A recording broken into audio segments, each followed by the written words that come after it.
exclusive. Hell of a story. A black woman attacked by Fort Lauderdale cops. She tells the truth about what happened to her. Police officer says, no, he was attacked. Got the video, we have updates, we have the exclusive. Here it is. 4 Zulu Lima. Oh my God, this is amazing. This is amazing. How you doing? You got an ID on you, ma'am? This is so amazing. Why am I giving my ID? Because I asked for it. Because you asked. Yes, ma'am. Okay, I no longer feel comfortable because I don't even have a problem Okay, here. well, I'm asking for your ID. If you don't produce it, I'm going to take you to jail. Okay, so let me see your ID. Do you hear this, Mom? Do you hear this, Mom? Ma'am. I'm waiting on my friend, and now I'm about to get arrested Ma'am, because I'm not going to ask you refusing again. this ID. I'm not going to ask you again. Do you hear this, Mom? He's not giving me a problem. Or what did I do wrong? What did I do? These people can kill me, Mom. I'm going to show you the rest of the video and the injuries that she sustained. I want to remind you that this was not even a traffic stop in the traditional sense. Ms. Cooper was waiting for her friend to join her so they could celebrate her birthday at the beach. She was just waiting there. All right? That's it.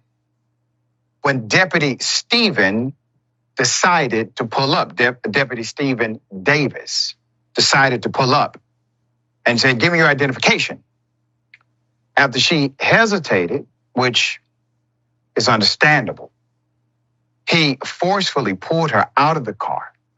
After the altercation, she was charged with resisting arrest and battery on an officer. Nothing about traffic, nothing about a citation for pullover. Here's the next video.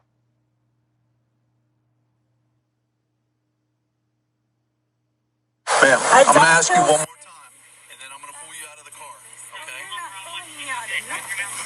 Sir, please. Why are you being aggressive? Sir.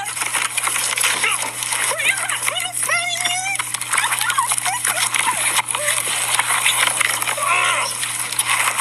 You're not going to fight me. What are you doing?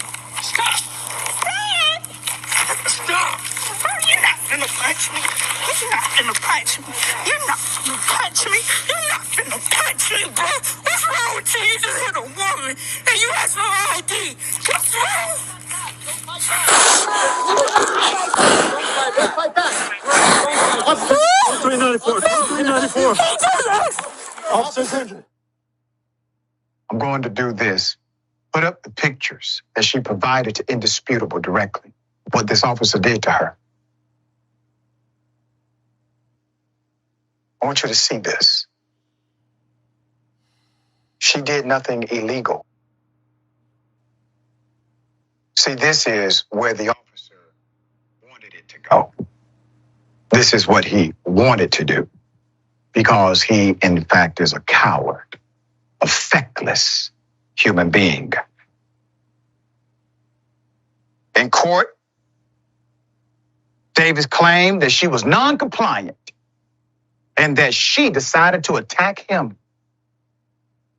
News covered the initial court hearing. Ms. Cooper testified in court that she received several blows to her head and injuries to her face, arms, and legs during the altercation.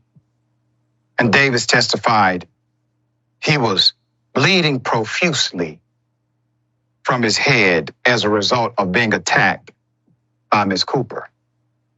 Ultimately, Ms. Cooper was arrested and charged with battery on a law enforcement officer and resisting arrest. This is not the first excessive force incident Deputy Davis has been involved in.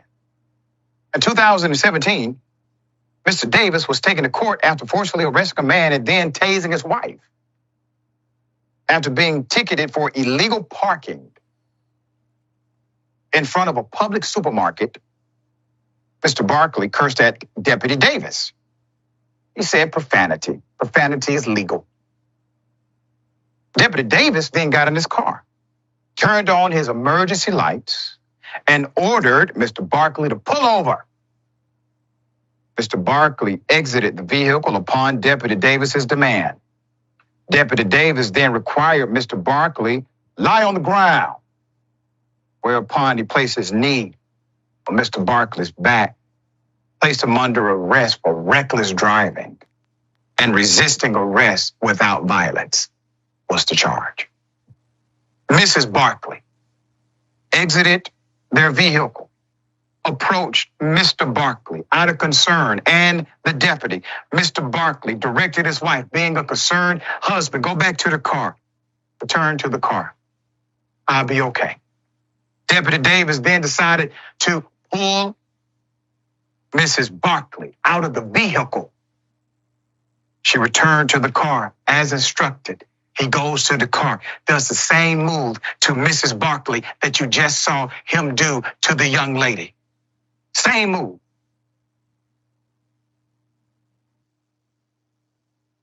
He then decided to utilize his taser on Mrs. Barkley. His report to 5 eyewitness testimony times, it was 2 to 5 times he used it. According to his report, Mrs. Barkley was charged for battery on an officer and obstruction with violence. Are you seeing the pattern? Are you seeing the pattern? He assaults individuals, criminally charges them with assaulting him.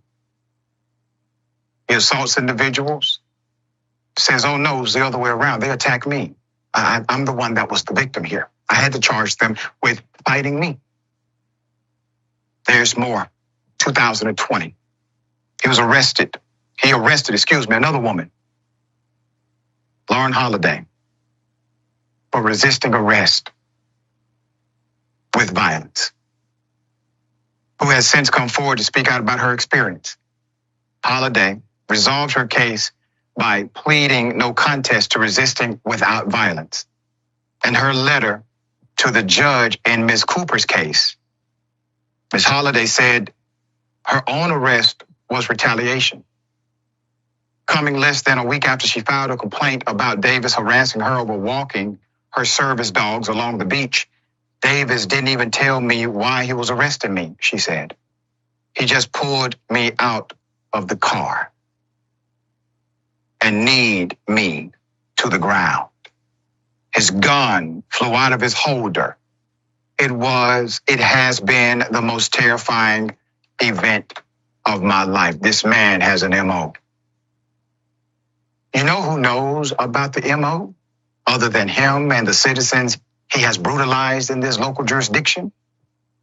The leaders that allow him to. I'm going to get to leadership in just a moment.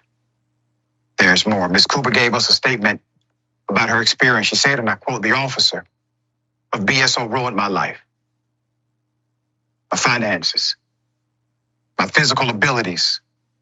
Prior to this event, I had a clean record, free to get whatever opportunities suits me. Now I have to work part-time just so I don't miss court dates or a drug and alcohol test that gets called once a month randomly. All in all, it has been a year and 3 months of my judge being switched. My court dates pushed back constantly. Officer Stephen Davis of BSO lying under oath, more than 3 different stories, both on the scene, off the scene, and in court. My left leg and spine have its days where I'm in a terrible amount of pain. To this day, Stephen Davis was completely negligent and uncivil by his approach towards me. I felt safe in my locked car. I was trying to give my ID, however, my birthday nails at the time, as well as the gift card stacked behind my ID, was making it very difficult for me to grab out of my wallet. Him not answering my question really deterred me. It slowed it down from getting my ID, and I got scared and confused as why he couldn't just answer my question. So I started talking to my mom to calm myself down and explain the situation to my mother. We reached out to the sheriff's department for comment to see if Deputy Davis has received any level of repercussion and received this response. Here it is. The incident is currently being heard in court, end quote. Put up the sheriff. You should be a damn ashamed of yourself. Sheriff Gregory Tony of the Broward County Sheriff's Office has been elected as the sheriff since 2019. I hope and pray the citizens of your jurisdiction boot you the hell out.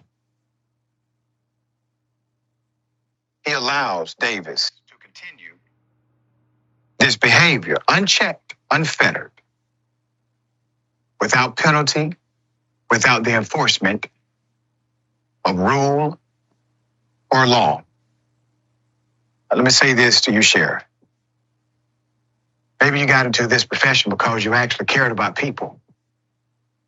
You know, that cop you protected, he did not elect you. The people he's brutalizing did. Now, I'm going to stay on top of this, and I have the date of your reelection, sir. I will remind people of you during that time. It is in your best interest for your political career to do the right thing by the people who put you in that position. To allow this man who has a stated MO that we could find his MO. I'm sure you know way more than we do. And to do nothing, not even investigate.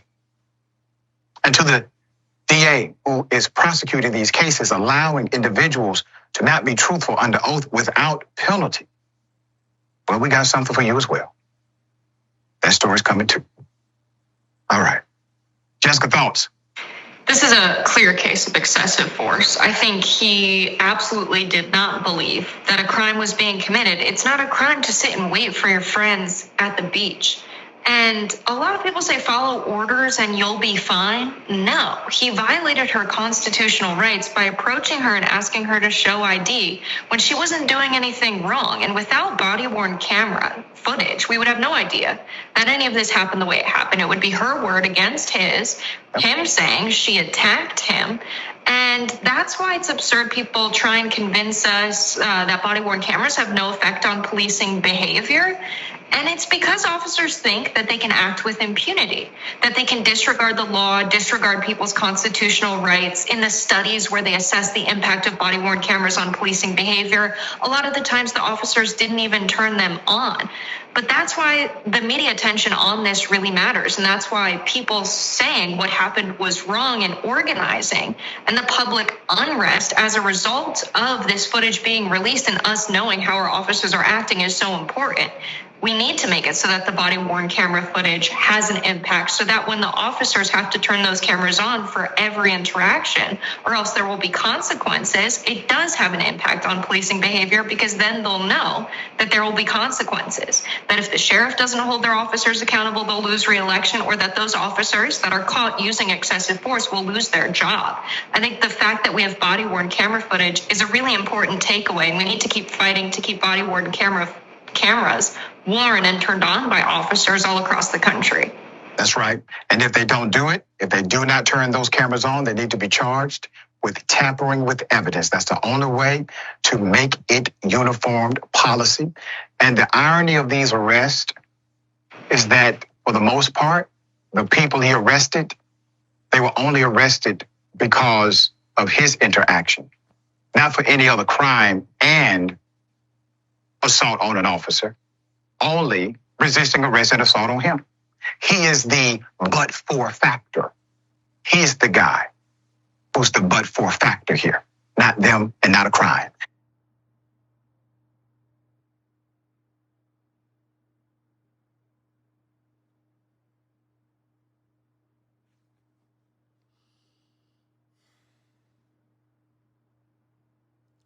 Before I start this video, I would like to give a shout out to Dr. Rashad Richard of Indisputable on TYT for this video and for this story.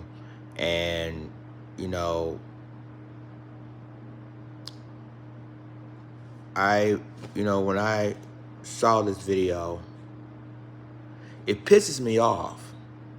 You want to know why it pisses me off? Because it shows you that when it comes to police brutality, when it comes to black people in this country, it happens all the time.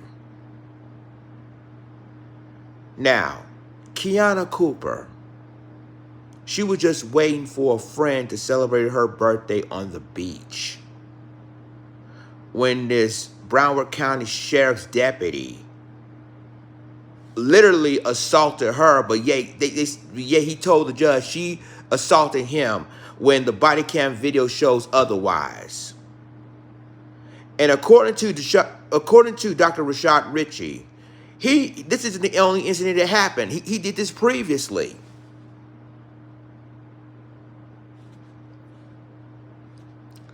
And yet they allow him to get away with it.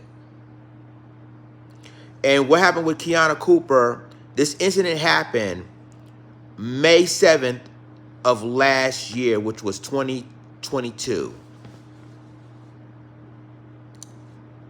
You see the bruises she has. And yet the deputy lied to the judge and said she assaulted him. And then another previous incident is the same scenario when the same sheriff's deputy, Deputy Davis, assaulted a man, and the man told his wife to get in the car. This same deputy used a taser on his wife. And you didn't tell me that the sheriff there, which was a black guy, basically didn't reprimand this deputy, didn't even put him on administrative leave, let alone didn't even fire him. And that incident with Kiana Cooper happened last year, and this is the third incident he was involved in.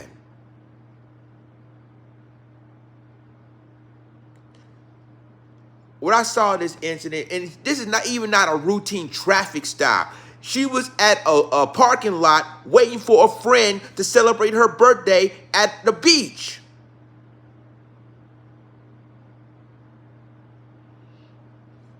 Yeah, you noticed that Deputy Davis' face wasn't even plastered. His face wasn't even plastered. But we already know what color the guy is. His face wasn't plastered. His name wasn't plastered. But he lied to the judge in 3 separate incidents, similar to the Kiana Cooper incident. And he still get away with it. And this police chief, a Broward County sheriff, you need to be ashamed of yourself, sir. You need to be ashamed of yourself because you allowed this deputy assaulted women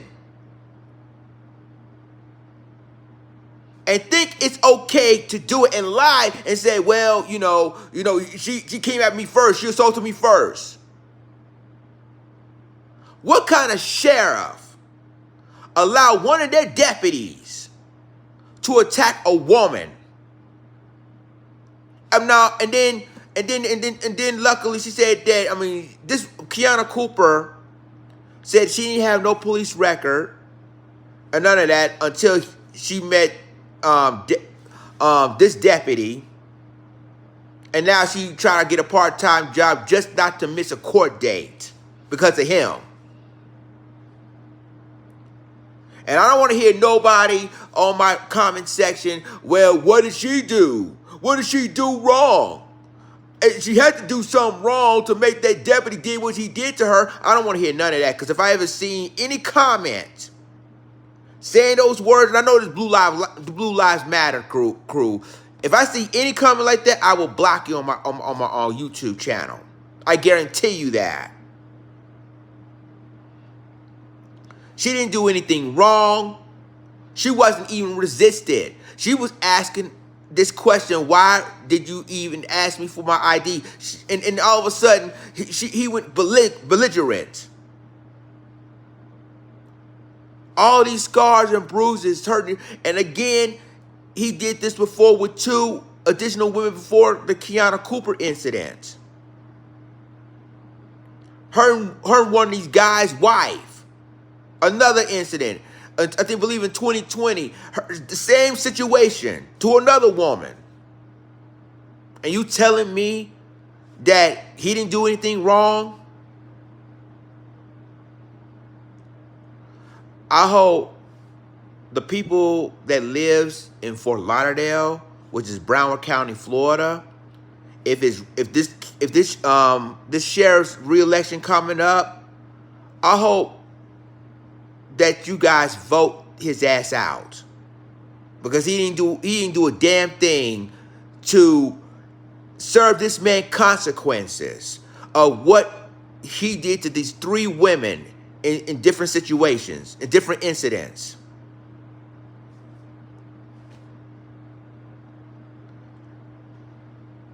And you tell me you beating up a black woman because she refused to even answer, she refused to even give her ID, because all she want to know, why did you even approach her or stop her for any reason? This is not any routine traffic stop. She was just sitting there at a parking lot waiting for her friend so they can celebrate their birthday at the beach. That's all.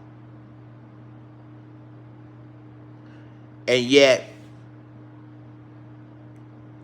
you see a lot of incidents dealing with black people in this country. And, you know, basically, it's bad enough that the same deputy assaulted a couple, beat up a man, tased his wife. Another incident, same scenario. What different is that he assaulted another girl before the Kiana Cooper incident, and now this incident last year. And yet he's still patrolling the streets of Fort Lauderdale, Florida, without no consequences, without no reprimanded, without no termination, or without being charged at all. This is shameful. Shameful. And I hope for the people, like I said, for the people that live in Fort Lauderdale, Florida, that live in Broward County, Florida, if this sheriff runs re-election, please vote his ass out, because he doesn't deserve being the sheriff of Broward County. He don't. Y'all let me know what you think about this in the comments, and I'll talk to you in my next video. This Lions Den signing off. Deuces.